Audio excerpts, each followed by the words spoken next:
చూద్దామని.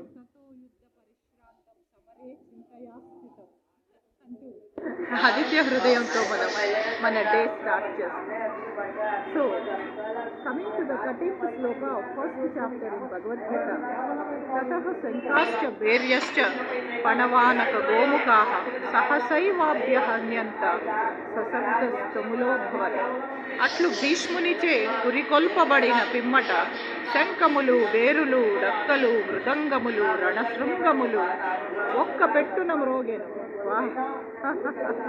ఒక కంట గంగా, ఒక కంట యమున ఒక్కసారే కలిసి ఉప్పొంగెను. ఆ రణధ్వనుల సర్వత్రా వ్యాపించినటువంటి ఆ రణధ్వనుల మధ్యలో వారియర్స్ అందరూ ఉన్నారు. తతః శ్వేతైర్యహ్యే ముక్తే మహతి స్యందతే స్థితౌ మాధవః పాండవశ్చైవ దివ్యౌ శంకౌ ప్రదత్మతుః. పిమ్మట తెల్లని గుర్రములను పూంచిన గొప్ప రథమున కూర్చుంది మన యొక్క కృష్ణార్జునులు. తెల్లని గుర్రములను పూంచిన గొప్ప రథమును కూర్చుండి దివ్య శంఖములను పూరించిరి. ఇట్ ఈస్ వాళ్ళ యొక్క రణ ఫార్మాలిటీస్, బ్యాటిల్ యొక్క ఫార్మాలిటీస్ అన్నీ పూరించారు. ఎలా అంటే దివ్య శంఖములను పూరించిరి. That is like hall ticket. పాంచజన్యం హృషికేశు దేవదత్తం ధనుంజయ పౌడ్రం దద్మౌ మహాశంఖం భీమకర్మ వృకోదర. శ్రీకృష్ణుడు పాంచజన్యమును శంఖమును, అర్జునుడు దేవదత్తమును శంఖమును, భయంకర కార్యములనొనర్చు భీముడు పౌండ్రమును మహాశంఖమును ఊదిరి. ఇది వాళ్ళకి entering into the exam hall and showing the hall ticket. అనంత విజయం రాజా కుంతీ పుత్రో యుధిష్ఠిరః నకులః సహదేవశ్చ సుఘోషమణి పుష్పకౌ. ఆ యొక్క నకుల సహదేవులు అస్ట్రాలజర్స్ అండ్ హార్స్ రైడర్స్, చాలా తీవ్రమైన ఇది సారథులు వాళ్ళు కూడాను. కుంతీపుత్రుడగు ధర్మరాజు అనంత విజయమును శంఖమును, నకులుడు సుఘోషమను శంఖమును, సహదేవుడు మణిపుష్పకమను శంఖమును పూరించిరి. కాశ్యశ్చ పరమేశ్వాస సఖండి Shikhandi. Everybody must know this person. Shikhandi Amba, Ambika, అంబాలికలో మొదటి అమ్మాయి అంబిక, అంబ మన భీష్మాచార్యని పెళ్లి చేసుకోమని అడుగుతుంది. బికాజ్ ఆమె ప్రేమించిన వ్యక్తి ఆమెని ఈ యొక్క భీష్మాచారి తన తమ్ముళ్ళ కోసం ఒక స్వయంవరంలో గెలుచుకోవడం అతనికి ఇష్టంగా ఉండదు. వాళ్ళ యొక్క రాజనీతిలో అది రాంగ్ అని అతను ఆమెని వెళ్ళిపోమని ఇంకో అమ్మాయిని ఆమె ముందే పెళ్లి చేసుకోవడం జరగడం. అప్పుడు భీష్మాచార్యుని నీ వల్లే కదా నా పెళ్ళి ఆగిపోయింది, నేను ప్రేమించిన వ్యక్తి నన్ను కాదన్నాడు అని రిక్వెస్ట్ చేస్తే, ప్రపోజ్ చేస్తే భీష్మాచార్య అయ్యో నేను భీష్ముడిని, బ్రహ్మచారిని, నేను పెళ్లి చేసుకోకుండా ఉంటాను, అలా నేను మాట ఇచ్చాను నా తల్లిదండ్రులకి, అది ఇది అని గంగాపుత్ర భీష్ము కూడా పెళ్లి చేసుకోవడం. అప్పుడు ఆమె తీవ్రమైన తపస్సు ఆచరించి శిఖండిగా పుట్టి భీష్ముడిని చంపడానికి అవతారం పెట్టుకుంది. నేను కరెంట్ ఉన్న వాళ్ళందరినీ చంపడానికి అవతారం పెట్టుకున్నట్టు, కరెంట్ ఉన్న ప్రతి ఆడది గొడ్రాలై విధవరాలు అవ్వాలి అని, నాలెడ్జ్ ఉన్న ప్రతి ఆడదాని కడుపున పుట్టిన పిల్లల శవాలు వెళ్ళాలి, వాళ్ళ చితిమంటల చిటపటల్లో న్యాయదేవత, ధర్మదేవత, మానవత్వం ఆనందనాట్యం చేయాలి అని నేను పెట్టుకున్నట్టుగా ఒక సంకల్పం శిఖండి కూడా ఒక సంకల్పం పెట్టుకుంది. అతి వీరుడు, అతిరథ మహారథుడు అయిన భీష్మాచార్యుని చంపాలని శిఖండిగా, అంటే ఆడది మగది కాకుండా ఒక కొజ్జాలాగా, థర్డ్ జెండర్ లాగా అవతారం పెట్టుకుంటుంది. అట్టి శిఖండీ చ మహారథ దుష్టద్యుమ్నో విరాటశ్చ సాత్యకి చాపరాజిత ద్రుపదో ద్రౌపదేయాశ్చ సర్వసః పృథ్వీపతే సౌభద్రశ్చ మహాబాహు శంకాన్ తద్ముహ పృథక్ పృథక్.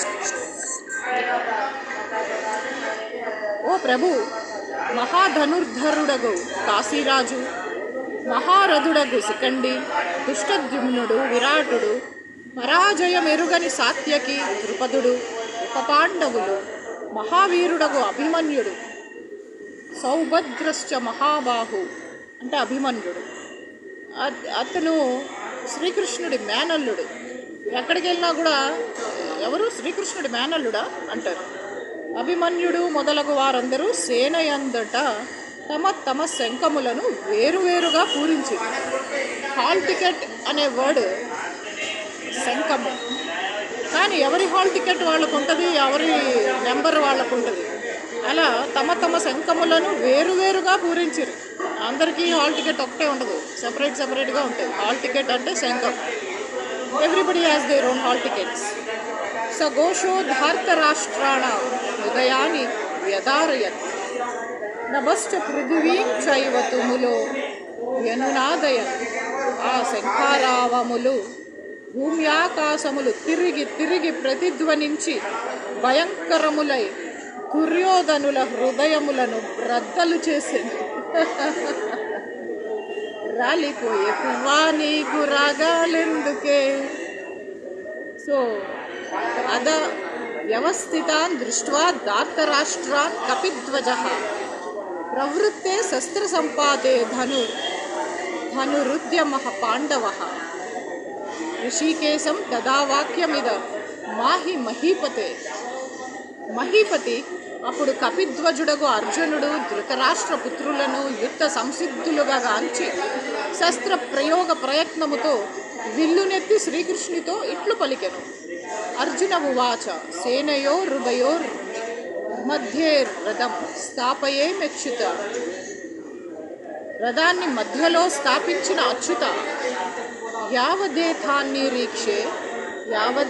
నిరీక్షేహం యోద్ధుభావానవస్థితాన్. ఇక్కడ యుద్ధంలో రిజల్ట్ కోసం చాలా మనం ఎగ్జామ్ రిజల్ట్స్ కోసం చూస్తుంటాం కదా, నిరీక్షణ. కర్మయా సహ యోద్ధవ్య మస్మిన్ రణసముద్యమే యోత్సమాన నవేక్షః యం ఏతేత్ర సమాగతః దార్తరాష్ట్రస్య దుర్బుద్ధేర్బుద్ధే ప్రియ చికీర్ష్వః. అర్జునుడు ఇట్లు పలికెను, అచ్యుత, ఈ యుద్ధమున నేను ఎరిగిన వారితో ఎరుగని వారితో ఎవరితో యుద్ధము చేయవలసి ఉన్నదో దుర్బుద్ధియగు దుర్యోధన హితకాములై యుద్ధమునర్పనే వీరుల అరుదెంచిరో చూచునంత వరకు నా రథమును రెండు సైన్యముల మధ్య నిలుపు. Unless I get understanding of the people with whom I am going to wage a war, please నా రథాన్ని మధ్యలో, అంటే వాళ్ళందరి మధ్యలో, వీరుల మధ్యలో, శత్రువుల మధ్యలో నా రథాన్ని ఆపేసేయి. ఎంత వీరుడు కదా, ఎంత గొప్ప వీరుడు సవ్యసాచి అర్జున, ఫాల్గుణ, పార్థ, కిరీటి. ఎంత గొప్ప వీరుడు. అందుకే మత్స్యయంత్రాన్ని కొట్టాడు, ద్రౌపది రచించిన మత్స్యయంత్రాన్ని. అసలు ఆయన ఇది చూడండి, డేర్నెస్, ధైర్యం, కరేజ్, బోల్డ్నెస్. ఈ అందరి వీరుల మధ్యలో నా రథాన్ని కాసేపు ఆగు, ఇందులో ఎవరు నా తాతలు ముత్తాతలు, నా యొక్క ఇవి అంటే ఉంటారు కదా, ద్రౌపది తమ్ముడు, ద్రౌపదికి అన్న, ద్రౌపదికి చీర లాగినోడు, ద్రౌపదికి ముక్కు పుడక లాక్కున్నోడు, ద్రౌపది జుట్టు పీకినోడు, ఇవన్నీ కూడా ఒకసారి నన్ను చూడని, ఎవరు ఎక్కడ ఉన్నారు, ఎలా ఉన్నారు, ఏం చేస్తున్నారు, ఏ షేప్లో ఉన్నారు, ఎలా దాక్కున్నారు, వారు ఎలా రొమ్ము విరుస్తున్నారు, ఐ విల్ సీ, దేఖలేంగే, కొంచెం చూస్తా వాళ్ళ సంగతి. నన్ను కొంచెం వాళ్ళందరి మధ్యలో నా రథమాపు అని డ్రైవర్, రథసారథికి ఆజ్ఞ ఇచ్చాడు మన అర్జునుడు.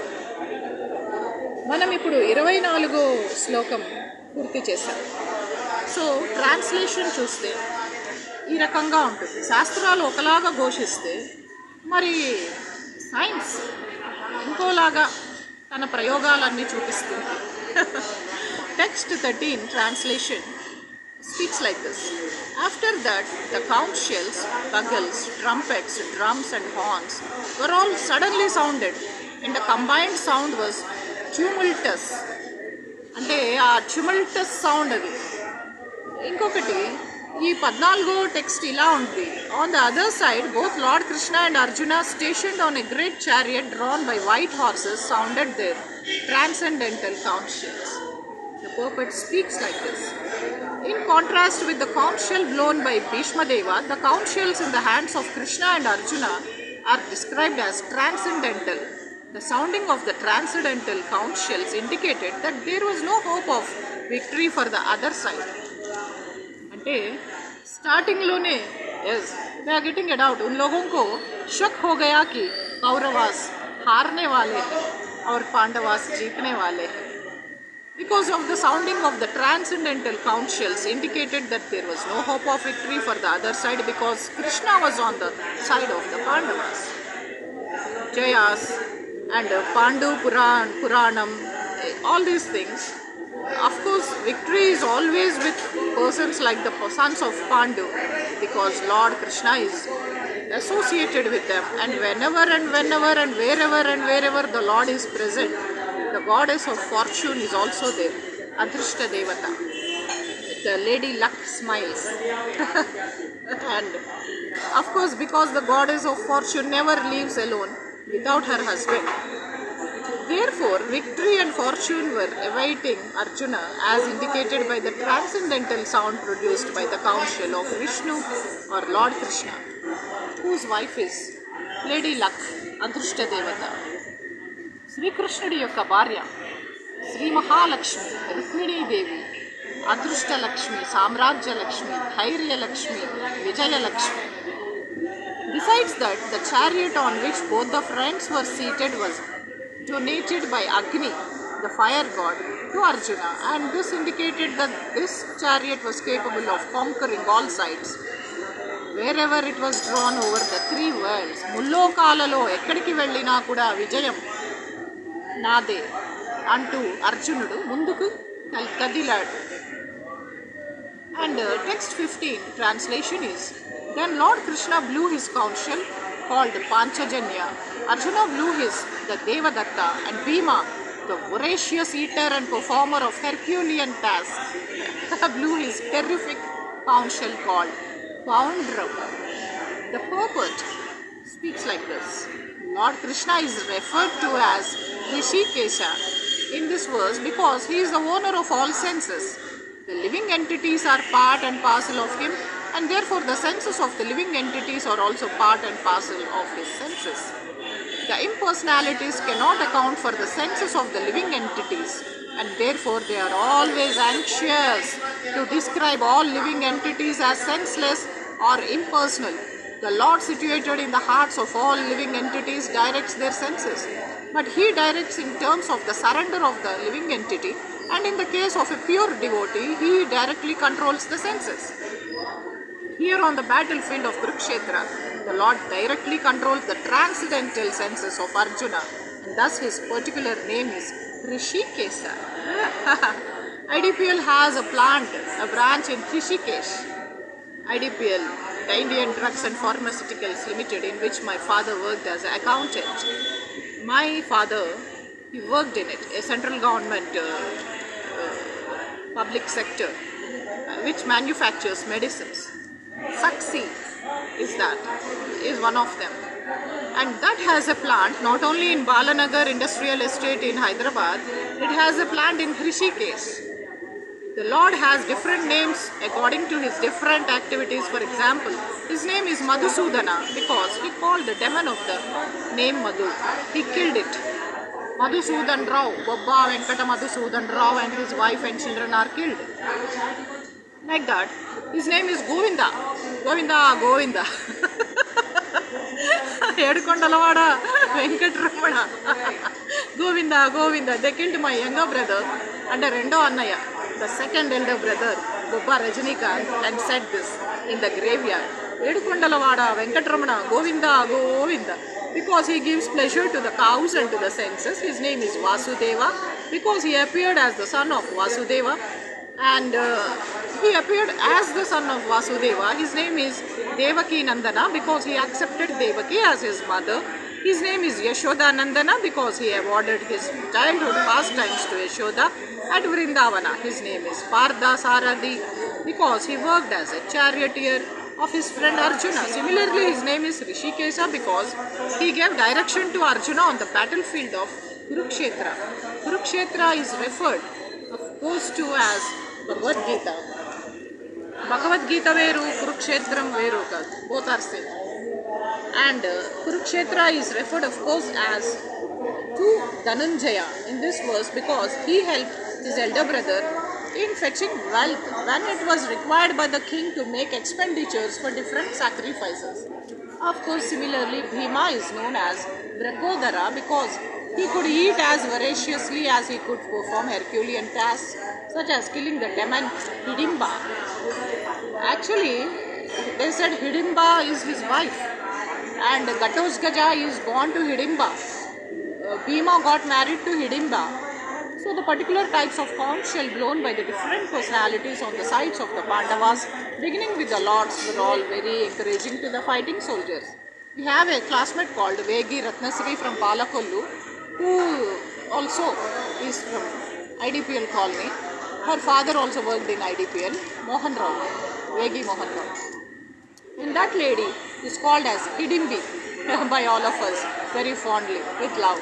On the other side, there were no such credits nor the presence of Lord Krishna, the Supreme Director, nor that of the Goddess of Fortune. So they were predestined to lose the battle, and that was the message announced by the sounds of the conch shell. Now you understood. Yes. The translation of 16 and 17 slokas speaks like this.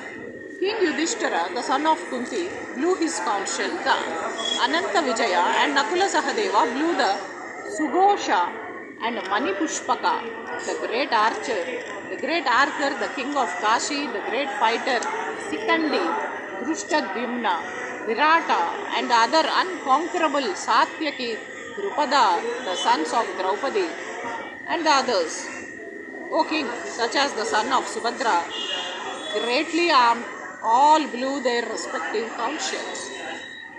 Sanjaya informed King Dhritarashtra very tactfully, chala teliviga, logicalga, into, ante cunningness lenatuvanti knowledge to his unwise policy.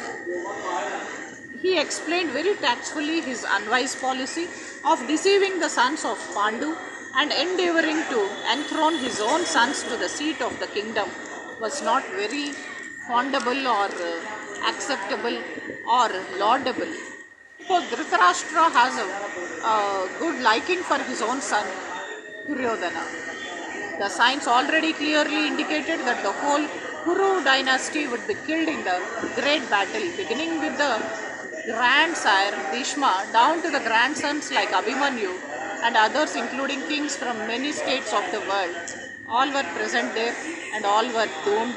The whole catastrophe was due to King Dhritarashtra because he encouraged the policy following by his sons. Shakespeare's tragedy ends with a catastrophe because he always supports justice. The translation of 19th sloka is, the blowing of these different conch shells became uproarious and thus vibrating both in the sky and on the earth shattered the hearts of the sons of Dhritarashtra. When Bhishma and the others on the side of Duryodhana blew their respective conch shells, there was no heart breaking on the part of the Pandavas. Such occurrences were not mentioned, but in this particular verse it is mentioned that the hearts of the sons of Dhritarashtra were shattered by the sounds vibrated by the Pandavas' party. ఎలా అయితే అందరు ఏడుస్తున్నారో current ఉన్నోళ్ళు బూడిదయ్యేవాళ్ళు రేపొద్దున 7 నాశనమై బూడిదయ్యి lorry గుద్ది అన్ని heart అటాక్లు వచ్చి అన్ని రకాలుగా అన్ని వెరైటీస్లో చచ్చేవాళ్ళు నన్ను చూసి ఏడుస్తున్నారు చూడండి, రకరకాల ఏడుపులతో అలా. So the sounds vibrated by the Pandavas party gave this shattering effect. So everybody is crying. This is due to the Pandavas and their confidence in Lord Krishna. One who takes shelter of the Supreme Lord has nothing to fear even in the middle of the greatest calamity.